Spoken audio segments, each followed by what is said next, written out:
Ver para crecer. Con el pastor Luis Ángel Díaz.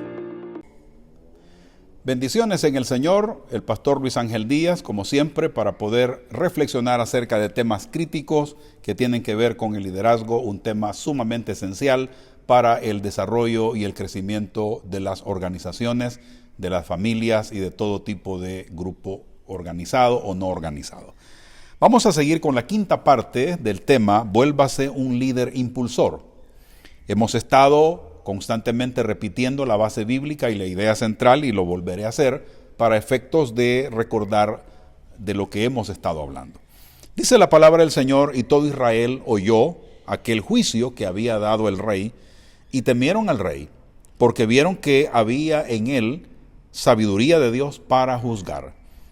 Primer libro de Reyes, capítulo 3, versículo 28. La idea central que hemos estado desarrollando en los últimos 4 videos es la siguiente.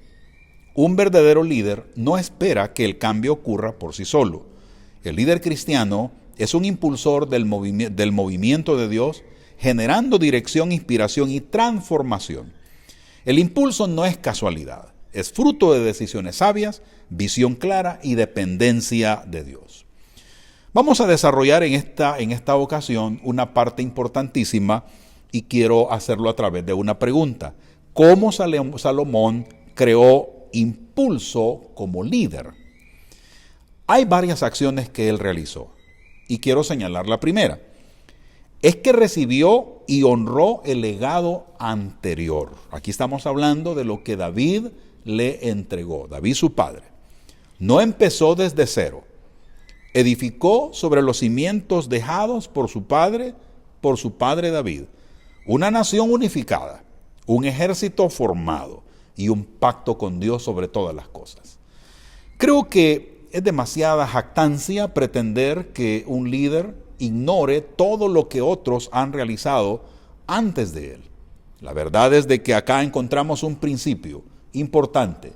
Tiene que ver con que todo líder construye sobre lo que otros han construido. Así que no hay que enorgullecerse, no hay que jactarse. La verdad es de que todos empezamos con lo que nuestros antecesores realizaron. Así como Salomón no empezó de cero, ninguno de nosotros estamos empezando de cero. Así que Salomón recibió una nación unificada, un ejército formado y un pacto con Dios. Así que los impulsores, los líderes impulsores, reconocen el valor del trabajo previo. Este es el principio al que me estoy refiriendo.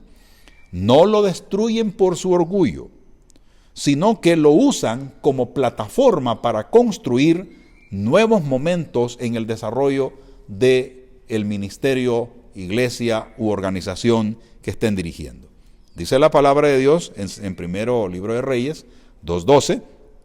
Salomón se sentó en el trono de su padre David, y su reino fue firmemente establecido. Así que en el caso de Salomón, él básicamente usa la historia previa como una plataforma para construir la etapa que le correspondió a él construir. Luego, la segunda acción que Salomón realiza fue que pidió sabiduría antes que poder. Acá nosotros encontramos que Salomón entendió que el primer impulso debía ser espiritual, debería ser interior, no externo. Esto nos ayuda a entender un secreto importante. Nosotros tenemos que asegurarnos que el impulso con el que estamos empujando hacia adelante el crecimiento y el desarrollo de nuestra persona y del ministerio al cual estamos sirviendo u organización, tiene que ser un movimiento espiritual interior, un impulso primeramente espiritual e interior. En lugar de riquezas o fama, él pidió discernimiento para gobernar correctamente. Esto es lo que nos dice en primer libro de Reyes, capítulo 3, versículo 9. Yo te ruego que des a tu siervo discernimiento para gobernar a tu pueblo y para distinguir entre el bien y el mal. De lo contrario, ¿quién podrá gobernar este gran pueblo tuyo? Interesantes las palabras de Salomón. Esto trajo una respuesta sobrenatural de parte de Dios. que desencadenó una bendición adicional. Porque dice en el versículo 10 al 14, al Señor le agradó lo que Salomón hubiera hecho en esa petición. Y Dios dijo, como has pedido esto, y no larga vida, ni riquezas para ti, ni has pedido la muerte de tus enemigos, sino discernimiento para administrar justicia, voy a concederte lo que has pedido. Te daré un corazón sabio y prudente, como nadie antes de ti lo ha tenido, ni lo tendrá después. Además, aunque no me lo has pedido, te daré tantas riquezas y esplendor que en toda tu vida ningún rey podrá compararse contigo. Si andas en mis caminos y obedeces mis estatutos y mandamientos, como lo hizo tu padre David, te daré una larga vida. Acá encontramos entonces un principio importante, y es el principio del impulso verdadero en el liderazgo cristiano. Este empieza por un corazón alineado a la voluntad de Dios. El liderazgo de un líder cristiano, sea que esté sirviendo en una iglesia, en una organización social, cultural, económica, política, religiosa, etc., su principal aspiración tendrá que ser que su corazón esté alineado a la voluntad de Dios. Esto es lo fundamental. La tercera acción que encontramos en las acciones que hizo Salomón fue que él ejecutó acciones tempranas que validaron su liderazgo. Aquí en este caso mencionó lo siguiente: el juicio entre las dos mujeres fue visible, fue concreto, fue efectivo, fue memorable y hasta conmovedor. Esta acción entonces, esta acción inicial, generó confianza, generó respeto, generó temor reverente en el pueblo, lo cual entonces hizo que el impacto del liderazgo de Salomón fuera aún mucho más fuerte. Así que creó una narrativa poderosa. El joven rey tiene sabiduría de Dios. Eso es lo que el pueblo constantemente decía: el joven rey tiene sabiduría de Dios. Aquí entonces quiero hacer una aplicación.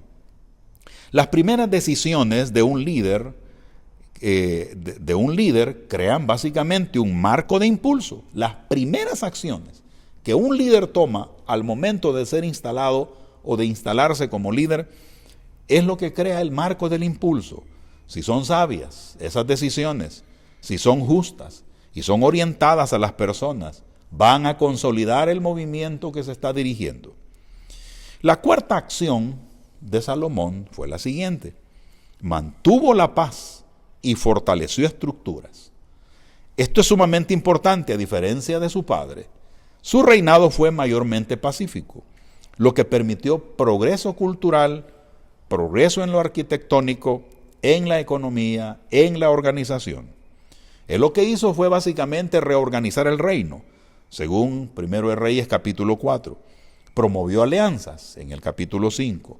Construyó el templo, en el capítulo 6 se describe esto. Así que estos aspectos que estoy señalando nos permiten señalar un principio importante. El impulso no es solo acción rápida, es también estabilidad sostenida y dirección estratégica. La estabilidad sostenida y la dirección estratégica son fundamentales. No simplemente es una acción, no es una acción alocada, es una acción bien pensada, que va a tener la garantía que se sostendrá en el tiempo el resultado de esas decisiones. Y también, al proveer dirección estratégica, es obvio, el resultado será enriquecedor para las siguientes etapas que vienen.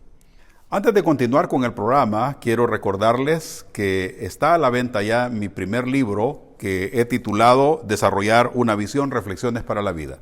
En él usted encontrará una ruta muy puntual para poder desarrollar su propio potencial y el de su familia. De igual forma, estoy animando a los jóvenes a través de este libro a que decidan por una ruta que les permita a ellos desarrollar todo el potencial que Dios ha puesto en sus vidas.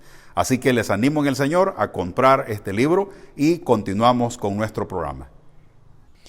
Ahora, quiero señalar como parte de este tema Principios de liderazgo del líder que impulsa. Principios de un liderazgo impulsador. Los principios de liderazgo que impulsa no se derivan simplemente de técnicas organizacionales o modelos motivacionales, sino de una comprensión teológica, espiritual y muy humana de cómo Dios usa a los líderes para movilizar su obra en la historia. Estamos nosotros escribiendo la historia a través de las acciones que hacemos y sobre todo son resultados eternos cuando tomamos en cuenta a Dios y estamos dependiendo totalmente de Él. Uno de los primeros principios que quiero señalar es el siguiente. El impulso no se mantiene solo, requiere intencionalidad y consistencia. Acá quiero señalar un fundamento teológico respecto a este punto. El liderazgo en el reino de Dios es dinámico, no está quieto. Dice Filipenses capítulo 3, versículo 13 al 14. Hermanos, no pienso que yo mismo lo haya logrado ya.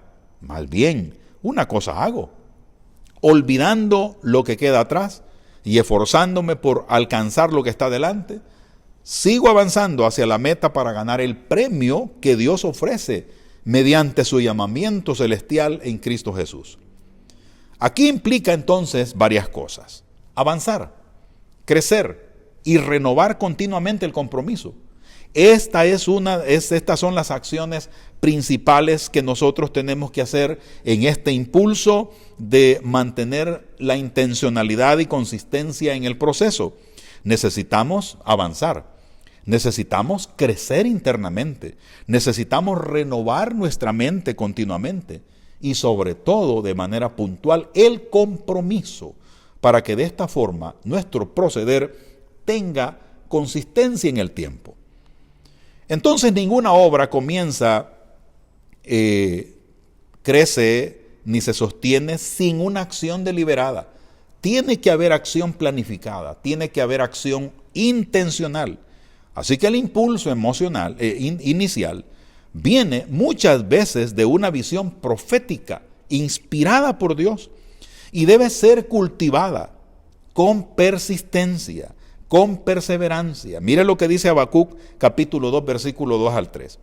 Y el Señor me respondió: escribe la visión y grábala claramente en tablillas para que se lea de corrido, pues la visión se realizará en el tiempo señalado. Marcha hacia su cumplimiento y no dejará de cumplirse.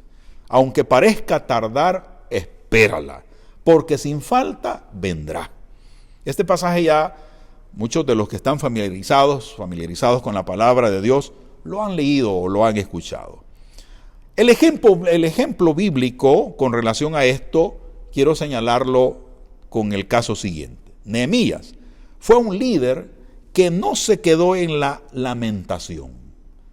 Se levantó, se organizó, fue motivado y edificó.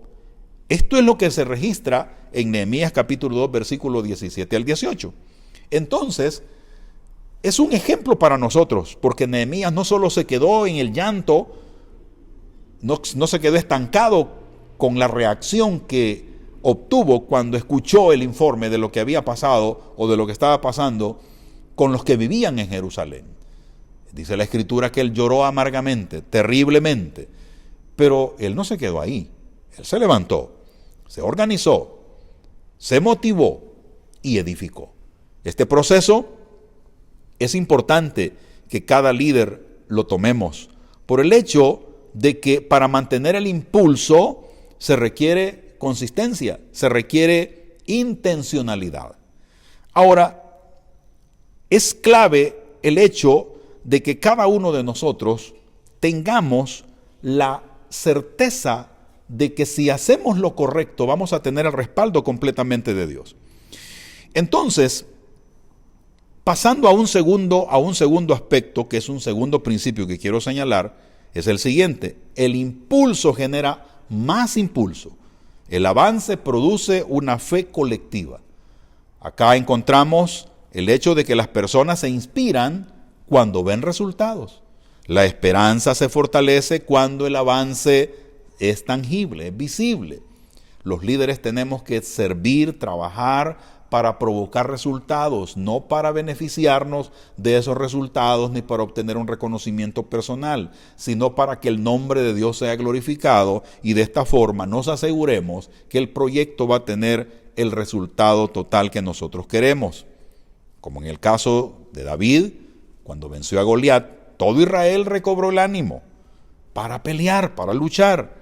En 1 Samuel 17:52 dice: entonces los soldados de Israel y de Judá, dando gritos de guerra, se lanzaron contra ellos y los persiguieron hasta la entrada de Gat y hasta las puertas de Ecrón. Todo el camino desde Sahar-Yarín hasta Gat y Ecrón quedó regado de cadáveres de los filisteos. Acá entonces encontramos que el impulso de una sola persona provocó una ola de fe, una ola de coraje colectivo. Esta tarea realmente es emocionante. Nosotros necesitamos desarrollar nuestro potencial interno para lograr provocar este tipo de reacciones. Una ola de fe, una ola de coraje fuerte para poder impulsar. Así que una aplicación pastoral que yo puedo señalarles en esta hora es la siguiente. La iniciativa del líder tiene un efecto multiplicador. Cada victoria visible, espiritual, organizada o relacional, crea confianza en la comunidad. Necesitamos nosotros trabajar para generar confianza. Luego, un principio de liderazgo basado en esto que estoy señalando es el siguiente. Los líderes no solo administran resultados, generan clima de fe, impulsan la moral colectiva, dan forma a una cultura de posibilidad. Eso es lo que nosotros hacemos como líderes. Por esa razón es que tenemos que estar inquietados, para no detenernos, sino para seguir avanzando. El principio número 3 que quiero señalar es el siguiente. El impulso convierte tareas imposibles en tareas realizables. Visión más fe, más movimiento, igual transformación. En Josué capítulo 3, los sacerdotes tuvieron que poner los pies en el río antes de que las aguas se detuvieran. El movimiento de fe produjo el milagro. Justamente esto es lo que estamos hablando acá. Visión, fe más movimiento, surge la transformación. Como un aspecto de teología de la acción, señalo este aspecto. Dios se mueve a través del liderazgo obediente que camina antes de ver. Hebreos 11, 8 al 10 dice: por la fe Abraham, cuando fue llamado para ir a un lugar que más tarde recibiría como herencia, obedeció y salió sin saber a dónde iba. Por la fe se radicó como extranjero en tierra prometida y habitó en tiendas de campaña con Isaac y Jacob, herederos también de la misma promesa, porque esperaba la ciudad de cimientos sólidos, de la cual Dios es arquitecto y constructor. Entonces aquí tenemos un principio administrativo importante. Las grandes visiones solo se materializan cuando hay una serie de acciones congruentes, inspiradas, sostenidas por propósitos y por fe. La aplicación que quiero dejar con ustedes en esta ocasión es la siguiente. Sin impulso, los obstáculos se ven como muros. Con impulso, se percibe como oportunidades para mostrar el poder de Dios. Así que es sumamente necesario entender que el impulso debemos percibirlo como una oportunidad para poder mostrar el poder de Dios en nuestra vida y en la vida de la comunidad. Dios nos está desafiando. Dios nos está animando para poder tomar un papel más protagónico. Recordemos que las asignaciones que Dios nos ha dado nos va a pedir cuentas. Necesitamos entonces entregar a Dios un proceso desarrollado en crecimiento completo y sobre todo que lo honre a Él. Dios nos ayude para que a través de toda esta enseñanza podamos tomar conciencia de la gran responsabilidad que tenemos como líderes, porque recordemos que obstáculos vamos a tener siempre, pero si nos impulsamos según la palabra del Señor, vamos a lograr tener un cambio, porque ese impulso vamos a observarlo o vamos a a enfrentarnos frente a la realidad de una manera distinta. El problema ya no será problema, más bien será una oportunidad para poder avanzar en el proceso de Dios. Así que les espero en la próxima ocasión. Recuerde usted que este proceso de reflexión bíblica vinculado al liderazgo es esencial para nuestro crecimiento, para nuestro proceso tan necesario a fin de que podamos bendecir la vida de nuestra persona, familia, ministerios, organizaciones y sociedad en general. Bendiciones a todos y nos vemos en la próxima.